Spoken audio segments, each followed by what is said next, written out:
Hey everyone, good morning. I'm gonna do a little video talking about maintenance for the 2015 Polaris Ranger 570 midsize. So this is the midsize, not the full size. Pretty sure it's a lot of the yearly maintenance is similar to the full size. Anyways, I've had this machine for maybe 8 years. I bought it 1 year old. I think it's got 3,200 kilometers on it now, mostly used for hunting and getting wood and taking the kids around on trails. So let's talk about maintenance. All right, there's a couple items I like to check every year that to keep it running well. First of all, you gotta keep an eye on the belt. I've changed a couple belts over the years. I guess it depends on your trails and your driving habits, but I've blown a couple belts. So just keep an eye on your belt. If you feel it starts slipping, better to check it and change it out than having a blowout and then you get towed or whatever. But let's go open her up. There's the belt case. I think there's 8 of these. Just gotta take it off, check the belt, throw a new one on. Pretty simple. I just put a new one on maybe 200 kilometers ago. Other than that, I like to at least yearly, depending how much water riding I do, I'm going to grease all the grease zerks. So you can see there's 2 here and there's 2 there. So there's 4 on the back end. There's 1. You can see it on the shaft on the shaft there in the middle. There's 1 there, and there's a couple more on the front on the 1 there, 1 there on the A-arms. Make sure it's nice and greased. Make sure the old grease comes out. Pump it a couple times, and you're good to go. Airbox. So you want to check the airbox and the air filter at least once a year. Probably every couple months if you're doing lots of dirty riding, because on these mid-sizes, here's the intake. So if water gets splashed in there, it gets sucked in to the pipe and then right into your airbox. And every time I check it, it's pretty dirty and I have to clean it and re-oil it. I don't use the Polaris filter. I upgraded to, I don't know the brand, but it's similar to a K&N. And you basically just gotta wash it with their cleaner, and then you dry it, and then you oil it up. And I do it at least once a year, just to keep everything nice and clean. And I also been adding tape to the sides, because on these mid-sizes, I've read about it, the airbox doesn't seal very well, so it sucks in dirt from the side. It's really a bad design, but I don't have much of an option other than buying a new airbox, but I don't think it's going to fix it because they just don't seal very well on the side. So I just add a little bit taped on the gaps just to keep it good. Since we're on top here is the spark plug. You can pop that off and check your spark plug. I don't change it every year. I think I've changed it once in the last 4 or 5.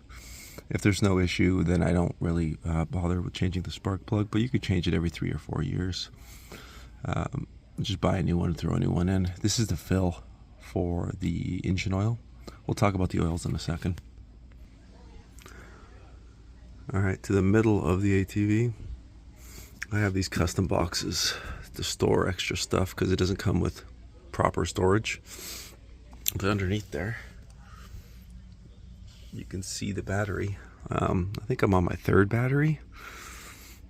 I don't really use this anymore in the winter, so it sits for a long period of time. Probably good to put a trickle charger, but I store it outside under a tarp, so for probably 6 months of the year it doesn't get ridden. So every couple of years the battery just conks out on me. I put a new battery on here, so make sure your battery's good. And if it starts to not hold a charge, just change it out. You don't want to deal with it. I think I just put a new battery in. It was $100 on Amazon. Not a big deal. Clean the connections, make sure everything's good. All right, to the front of the quad. So we got the brake fluid. I haven't touched the brake fluid in years. I don't know if it has to be serviced every couple of years, but I haven't had to do anything myself. This is the overflow bladder for the coolant. I have not changed the coolant.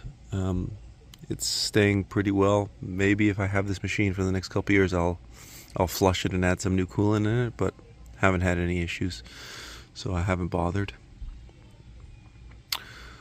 What else here? I guess we'll start talking about the oil, the different oils that have to be done on this.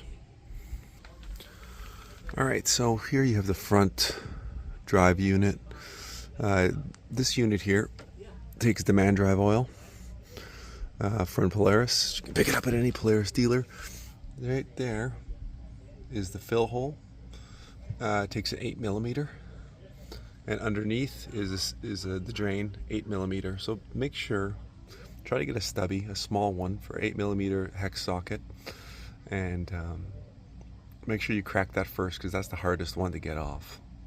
Once you crack that, you can go to the bottom and drain it, and then get some, I think it's 250 mils of demand drive fluid. So if you buy one container from Polaris, you can do at least 3 or 4 refills on this. Remember, do this once a year.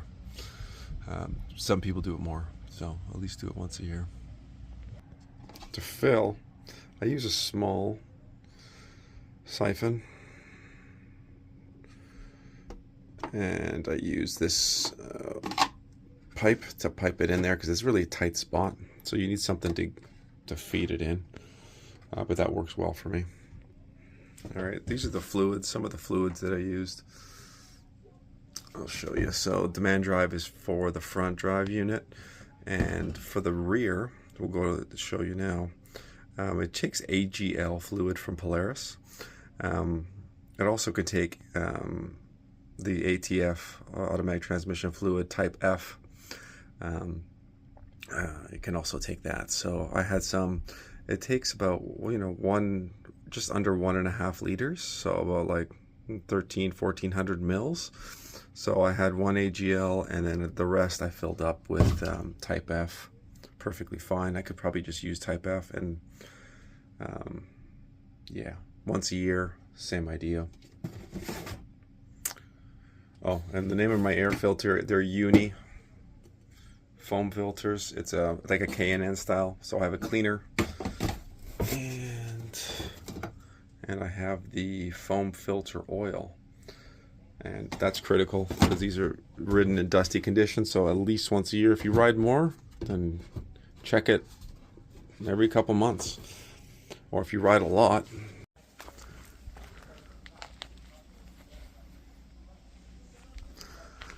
All right, we're at the back of the machine. A couple things to talk about back here.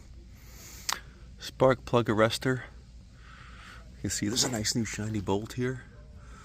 You got to undo that bolt and then pry this arrestor out, and just clean it with a steel wool, or a nice steel brush, and get it nice and clean, because that just stops the sparks. I didn't even know about it. I read about it, but yeah, mine was really dirty. I don't think I've ever done it. This is almost a 10-year-old machine. So anyways, it's nice and clean now. I'll check it in a couple of years if I still have it. In the back, the main thing here is the automatic transmission. So this is also 8mm hex, and it also has an 8mm hex underneath. And so yeah, that takes the AGL or the ATF type F fluid. Takes about 1.5 liters. Make sure you crack the top first, then drain the bottom, and then pump in just under, I think it's like 1,300 mils. It'll start to seep, and then at that point you can close her up, tighten it, good to go. All right, side of the engine. So here we have the dipstick for the 570 mid and the oil filter. So like any other oil changes, so under the main unit there is a drain plug under here, and it's a 6mm hex. So you need a 6mm and an 8mm hex to do the oil changes on the quad. So obviously start by cracking the bottom, drain the fluid, change the filter. Comes part of a Polaris kit. That comes with 2 liters of fluid and the filter. Once you put the filter on and you put the nut back on the bottom, you could fill up from the top and make sure, then check the level. You have to screw it all the way in to check the level, and then run it for a couple minutes and check it again, and you should be good to go. Like I mentioned before, you can see on the rear there's the grease zerks. Make sure you grease these at least once a season, especially if you're running in watery conditions. And just pump these good, and then the grease will pump off the sides, and you're good to go. See how there's 4 on each end on the rear, and then there's 4 on the other side, and then two on the front. Like I was saying, this is the oil fill. Don't lose it. Don't let dirt fall in. Fill it up with 2 liters once you're done draining and changing the filter. Another important thing to remember is the boots. I've had problems with the boots over the years. Lots of swapping boots. The CV boots, inner and outer, and also, as you can see here, the axle boot. I have another ripped axle boot. Not axle, sorry, steering rack boot. Yeah, as I was saying, these are suspect. I have another ripped one. So, I think I'm on this. This is my second rack, and probably I need to change it again. I just noticed it's ripped, and I think it's ripped on both sides. So keep an eye on these and these axle boots. Make sure they're clean. If there's a tear, fix them. Because if not, you're going to have problems. And then you're going to have to change out the whole steering rack on these things. So for now, what I'm going to do is just pump that full of grease and then close it up, because I have a couple more rides before I can actually take this in and get it fixed up or bring it to my place and swap it out. But important to check.